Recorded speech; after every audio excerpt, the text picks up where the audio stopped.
EVM मध्ये घोळ झाल्यानं गोंधळ उडालाय। प्रभाग क्रमांक 9 मधील मतदान केंद्रावर वारंवार ईव्हीएम बंद पडल्यानं मतदानाच्या पारदर्शकतेवरच प्रश्नचिन्ह निर्माण झालंय।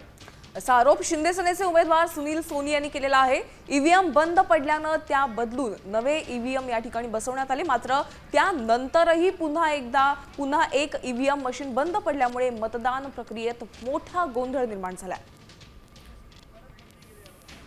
9 मध्ये 10 ही मशीन बंद पडली यांची 2:30 वाजता, त्याचे परत 1 तास गेले यांचा।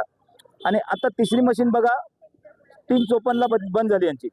तर ती मशीन पण आता हे अधिकारी आणायला गेलेत। हे वारंवार मशीन यांची बंद होते आणि नवीन मशीन देतात। माझ्याकडे एकूण 12 आहेत माझ्या बूथमध्ये, पण आता मला 15 मशीन झाले माझे का यांच्या गोळमुळे। आणि या मशीनीच्या गोळमध्ये बोगस मतदान किंवा नागरिकाची फसवणूक व आमच्या जनतेची मताची फसवणूक होण्याची शक्यता नाकारता येत नाही। फार मोठ्या प्रमाणात मशिनीचा घोळ चालू आहे।